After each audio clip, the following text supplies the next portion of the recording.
Pessoal, graça e paz, eu espero que esteja tudo bem aí com você e com sua família. Esses são os meus sinceros votos. Qual a sua opinião acerca das 70 semanas de Daniel? Elas já se cumpriram? Elas estão se cumprindo? Já aconteceram 69 semanas e a semana de número 70 precisa ser lançada para um futuro escatológico? Qual o seu entendimento? Eu quero ver aqui nos comentários desse vídeo, certo? Vocês sabem, eu estou lançando um livro sobre as profecias de Daniel, um livro completíssimo, tá bom? E você ainda pode adquirir esse livro com valor promocional de pré-venda, certo? Apenas R$ 25. É muito barato. Claro que ele vai ser lançado por um valor bem mais alto, mas você ainda pode comprar na pré-venda e ganhar aí esse desconto, ok? O número do meu WhatsApp comercial e a chave do Pix na descrição do vídeo e no comentário fixo. É um livro que vai ser lançado no formato digital e eu vou enviar esse livro no seu WhatsApp e também no seu e-mail. A data provável de lançamento é dia 23, depois de amanhã, tá bom? Então ainda dá tempo. Compre na pré-venda e ganhe esse desconto, tá bom? Eu aguardo aí o seu contato. Basta você depositar ou transferir e me enviar a foto do comprovante, certo? Então, aqui né, nesse vídeo, eu vou expor uma interpretação que eu elaborei, construí, né, examinei e que outras pessoas também defendem acerca das 70 semanas. No livro, eu trago outras interpretações, inclusive você vai descobrir qual é aquela que eu simpatizo, qual é aquela que eu defendo, tá bom? Então vamos lá, vamos ganhar tempo.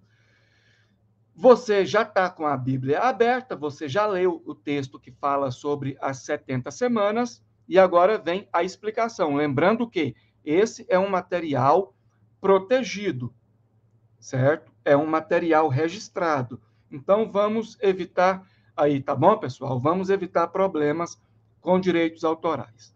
Vamos lá. Aqui no meu livro diz o seguinte: existem algumas interpretações acerca desse texto. Na primeira que separei, temos 7 semanas e 62 semanas. Nesse caso, o total é de 69 semanas. E é dito que, depois das 62, lembrando que, antes dessas 62, já tivemos 7. Ou seja, quando é dito depois das 62, devemos entender que é depois da 69ª. Ou seja, na 70ª semana, o ungido seria morto. Esse ungido, nessa interpretação, é Cristo. E, depois da morte desse ungido, viria um príncipe que destruiria a cidade, Jerusalém. Mas, antes de destruir a cidade, esse príncipe faria um acordo com o povo judeu e, após 3 anos e meio, ele quebraria esse acordo. E aí sim, destruiria a cidade. Esse é o resumo lógico do assunto, sem quebrar a cronologia de forma desconexa. Continuando, o próprio Daniel cita o livro do profeta Jeremias, Daniel 9:2. E nele está escrito: assim diz o Senhor: logo que se cumprirem para a Babilônia 70 anos, atentarei para vocês e cumprirei a promessa que fiz a vocês, trazendo-os de volta a esse lugar. Jeremias 29, 10.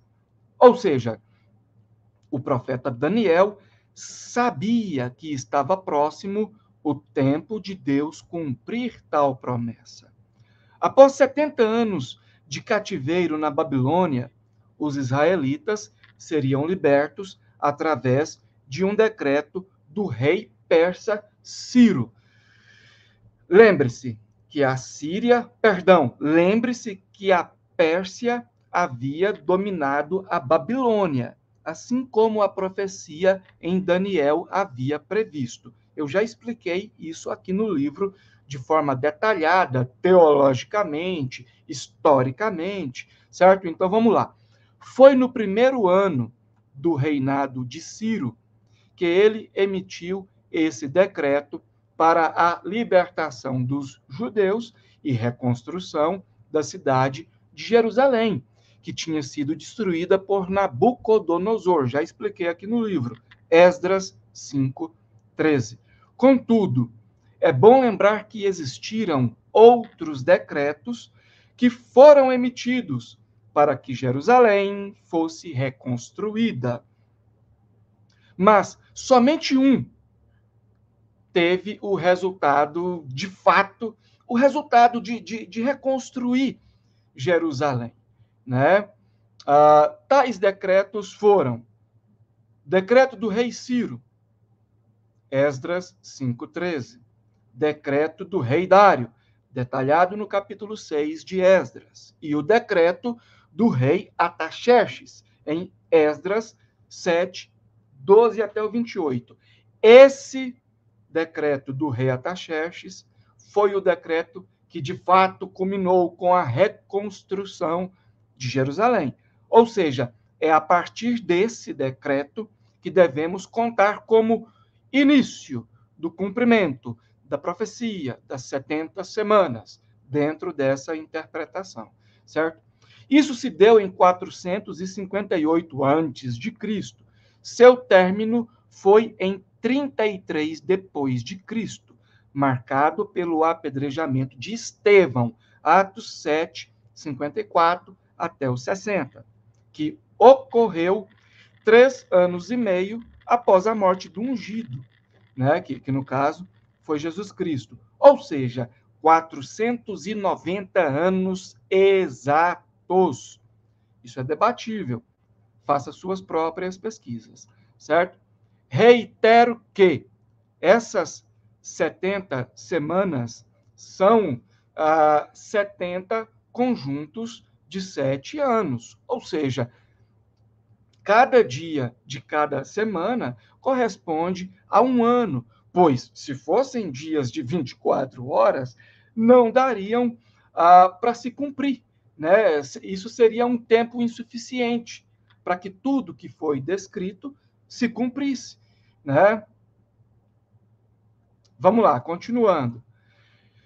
Quando é dito 7 semanas, temos o decreto de Ataxerxes em 458 a.C., até a restauração da Cidade Santa em 409 a.C., ou seja, 49 anos, 7 conjunto de 7 anos. Depois é dito 62 semanas, ou seja, 434 anos. Isso vai da reconstrução de Jerusalém e abarca o nascimento de Cristo e vai até o momento imediatamente anterior à morte dele.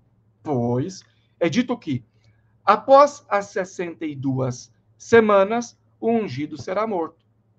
Então, se as 62 semanas ocorrem depois de um período de 7 semanas, então, quando é dito após as 62 semanas, devemos entender na 70ª semana, o ungido seria morto, certo?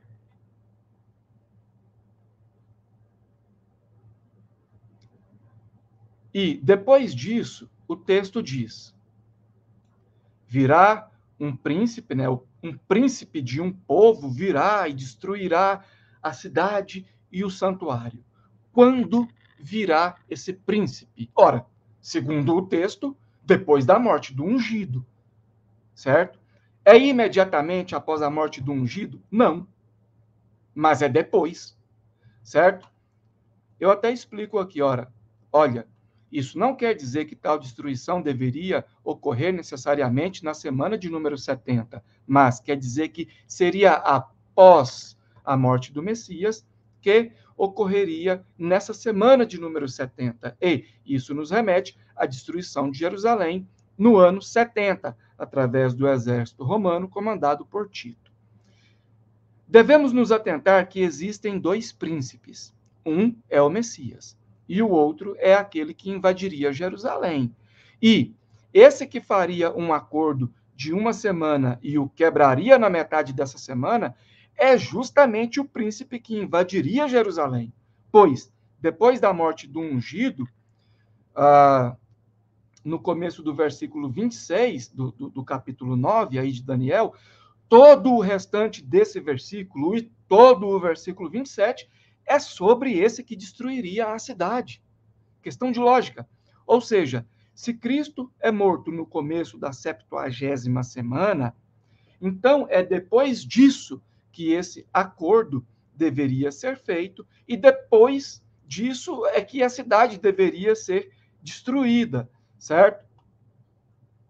E depois disso, esse príncipe seria destruído por Deus, como castigo da parte de Deus. Né? Também é dito, para acabar com a transgressão, para dar fim aos pecados, para expiar a iniquidade, para trazer a justiça eterna. A palavra para expiar vem do verbo hebraico kapar, que tem o sentido de expiar mediante o oferecimento de um substituto. Isso faz referência ao sacrifício de Cristo na cruz. Portanto, todas as 70 semanas foram cumpridas dentro dessa interpretação. Existem outras, certo? Aqui no livro você vai ter acesso às outras e vai descobrir qual é aquela que eu defendo. Após invadir Jerusalém, Tito morreu com uma forte febre em 81 depois de Cristo. E já no século II, o Império Romano começou a entrar em crise e no século IV teve a sua queda, né? Sobre essa questão desse acordo que seria feito e seria quebrado na metade ou em 3 anos e meio, nós temos uma referência no livro de Flávio Josefo, né? Não vou ler a referência e nem como ocorreu esse acordo. Aqui no livro tem mais detalhes. Então, essa é uma interpretação das 70 semanas de Daniel. Uma interpretação que leva em conta os contextos e a história, certo? Aqui no livro você vai ter acesso às outras. Adquira o livro nessa pré-venda, certo? É esse livro aqui que está aparecendo aí na tela. Nessa pré-venda você consegue adquirir por apenas R$ 25,00. Basta depositar ou transferir e me enviar a foto do comprovante. O número do meu WhatsApp comercial e o número da chave Pix na descrição do vídeo e no comentário fixo. Vai ser lançado por um valor mais alto. Então, nessa pré-venda, você ainda consegue comprar com esse desconto. A data de lançamento, se Deus abençoar e der tudo certo, tá bom? Tomara que dê tudo certo, é dia 23, ou seja, depois de amanhã. Tá bom, pessoal? Espero que vocês tenham aprendido mais alguma coisa aí acerca desse texto. Que Deus continue te abençoando e abençoando toda a sua família. Eu aguardo o seu contato. Até a próxima.